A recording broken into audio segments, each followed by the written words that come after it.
my friend. Welcome back to the Ascended Spiritual Warrior. Today's fascinating near-death experience comes from a woman named Bolette, where during her near-death experience, she met her future son. If this is your first time on our channel, welcome. I appreciate you being here. These videos are meant to build faith in a world that seems to be faithless and to prove that there is life on the other side. If you enjoy these videos, then please click the like, subscribe, and bell icon so you can get notified of any new out-of-body experience and near-death experience stories we upload. For our return viewers, you know what to do. Grab a beverage, sit back, relax, and enjoy today's story. It is the 11th of February 1996. I had postpartum preeclampsia after the birth of my youngest son the day before. I gave a normal birth to my son, which lasted 1 hour and 15 minutes. The doctors wouldn't give me a C-section, even though there was an imminent danger of cramps and the risk of bleeding to death due to my lack of platelets was great. My preeclampsia persisted after birth. The child, my son, my 10th child, was fortunately healthy and was fine after the birth. He lives today and is still going strong. He will soon be 17 years old. I bled from my nose, mouth, and the eyes as I lacked white blood cells in my blood. They are all affected by preeclampsia. The personnel and the attending physician came once an hour to take blood samples. I received intravenous platelets in the arm and some other form of medicine that I do not remember. I knew that I was very ill. The attending physician came once an hour to check on me, and samples were taken of my blood once per hour throughout day and night. I was luckily with my newborn son and was so happy. I also got to breastfeed him. At some point during the evening of February 11th, I sat in my bed with pillows supporting my back as I had just breastfed my son and put him back in his crib. I felt very weak and ill. I also felt befuddled and dizzy. Then I knew when I would lie down, I would die. I just got that knowing in a calm manner without drama. I just noted it. Feeling very tired and exhausted, I tried all I could do to remain sitting, but then I couldn't go on and I laid down in bed. Then I died, in silence and calm, by feeling and observing myself slipping out of my body, out of the back of my head. Right after I floated in the air under the ceiling of the hospital room I was in, while my body was still in bed, with my son sleeping by the bed in his crib. I died and floated slowly and calmly out of my body, as though it was the most natural thing in the world.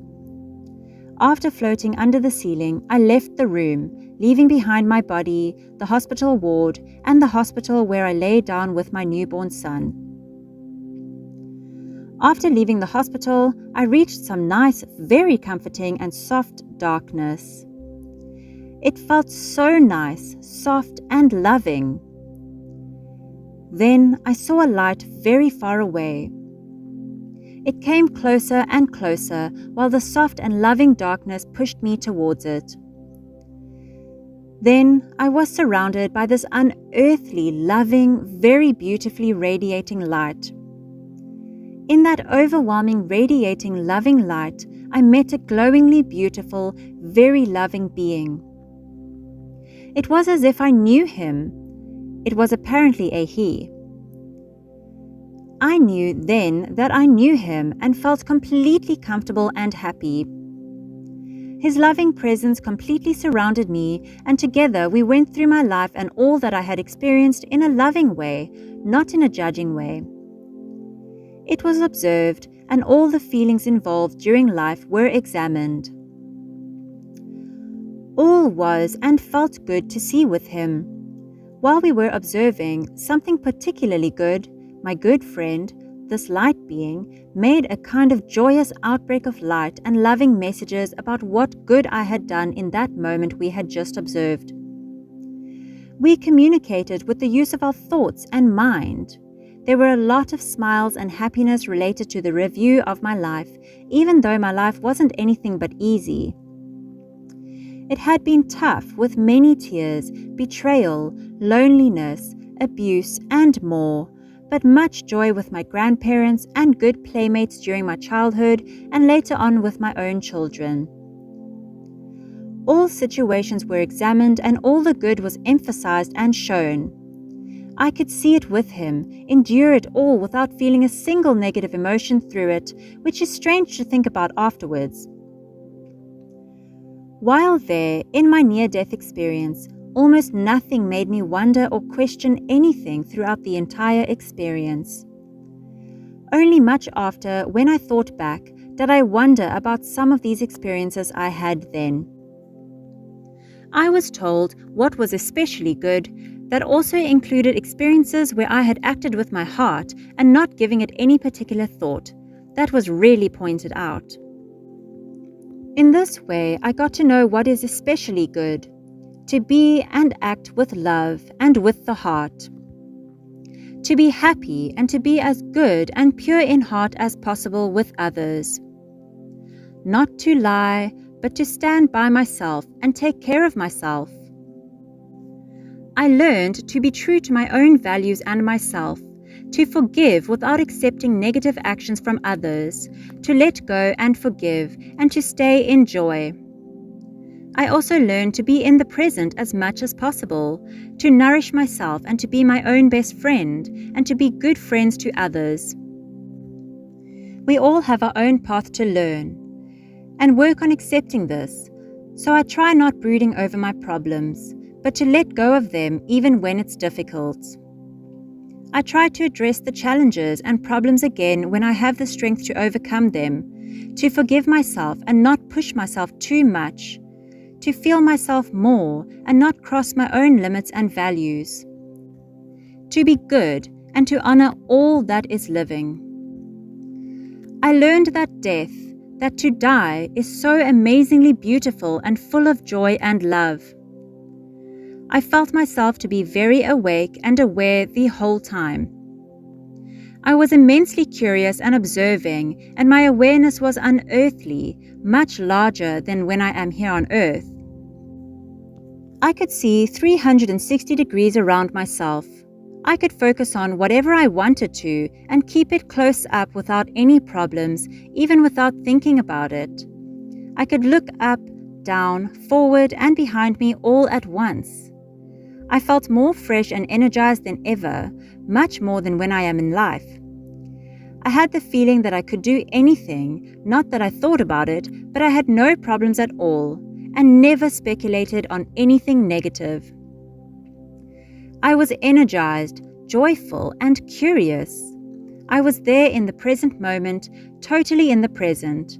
I felt no pain or gave it any thought. At the same time, I went through the life review with all the emotions and experiences, together with this vibrant and very loving being who I just knew so well, without knowing from where, other than it must have been when I was in the afterlife, when I have been physically dead. I was whole and totally safe. Everything was sharper, and I could focus on it when I wanted to. Colors were clearer and vibrant. My field of view was all around. It was so beautiful, and all the colors were unearthly beautiful. I was so happy and calm during all of my near-death experience. I have hearing loss in my life. I did not have that in death, and I could hear much better than ever in my life. I had no trouble with my hearing. The sounds were beautiful and melodic. The conversations I had with others did not take place with sound, but rather with telepathy. I was completely filled with emotions such as great joy, deep, deep love, comfort, gratitude, freedom, everything as it should be feeling. All is well. I got to know from the radiating being, my loving friend, that I was only on a visit here at the other side of death, and that I should return to life again. I didn't take this message in and didn't pay attention to it because I was occupied with everything else going on, all that I got to know, everything that happened, and all the love and joy that I felt. I was told that I would be divorced from my husband later on because we couldn't go on together. That we both had something else to do and that I should look at it as a joyful thing for me, that it would give me much joy and much freedom to be divorced, but that it wasn't going to happen just yet. I was told that I should forgive my then husband and his actions and attitude, and that I should, with joy and gratitude, go on with my life even though he would hurt me deeply. It was required for me to let go of him. I was also told that I would have many delightful experiences thereafter and begin to write and publish books about subjects I didn't know about yet. Then I was told that I would work with something completely different from then on. I would have completely different goals about the future compared to now. I was told that I should take care of my health and myself and to be good to my body. If I was, I would be able to reach those goals I had set for myself before I came into this life, and that would give me so much happiness to reach those goals. There were also great challenges ahead, which I had set myself to overcome in this life, and that I should work on not letting it weigh me down, but rather take it in my stride and with joy, and forgive myself if I didn't progress as quickly as I wanted to. It would give me great wisdom, understanding, and peace of mind to work with these problems. I was told that I should remember to ask for help because I would receive it, and it was very important for me to learn that it would take its time. It was said with laughter. Then, when I get sad from then on, I should remember and learn to focus on the joy, to remember all the good that had happened in my life, that it would heal my emotional wounds. I would meet a lot of nice people, good friends and souls, so I should be looking forward to that. I would also find love again between man and woman much later, and it would be the dessert of the life I have, for both of us. Then much laughter followed in a compassionate way. Right then, I was shown how he looks. He would be my great love in the future, so that I could recognize him that day off in the future when I would meet him. The reason I was told this was to give me enough calm so that I would work on myself and on that life that I want to have, which I know that, with the love, will happen one day.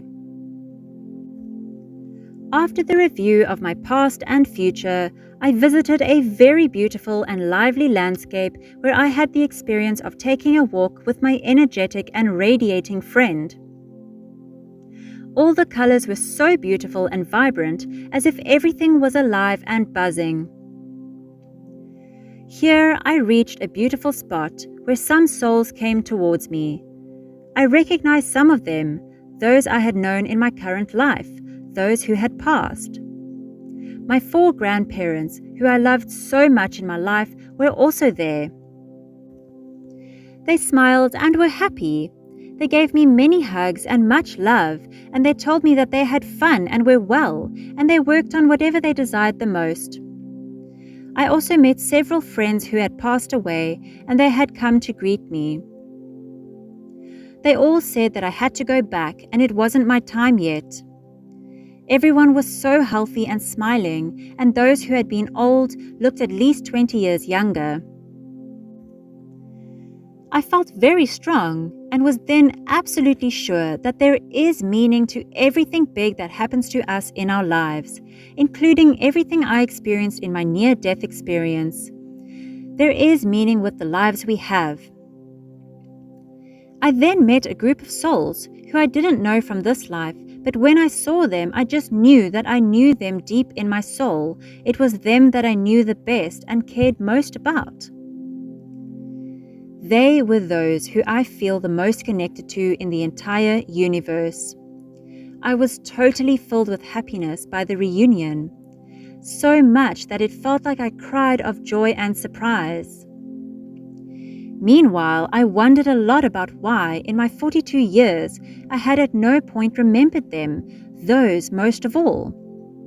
It was overwhelming and indescribably wonderful to meet them. Now that I look back upon that, I can see that it wasn't all or just a bit of what happens in the afterlife that I saw there. What I saw and experienced was especially arranged for me and for my visit. I was at the same time so enveloped with the experience that I didn't think about who I was or where I came from, or, for that matter, worried myself about it. Neither did I think about wanting to get back. I only wanted to be right there where I was. The experience took all my attention completely. Suddenly, a young man stood in front of me, and I knew that he was my newborn son. He stared at me intensely, and then a voice shouted out, his voice, throughout the place, "Mom, you promised me to be my mother in this life, otherwise I wouldn't be here." Then, immediately, I was propelled back to my body with immense speed. It only took a split second to come back, and it hurt incredibly to get back in my body. When I was leaving the hospital, the attending physician told me that I was that patient who had been the most gone and then came back again. He said that they couldn't do so much in that situation, other than give me plenty of platelets, watch me, and then pray to God.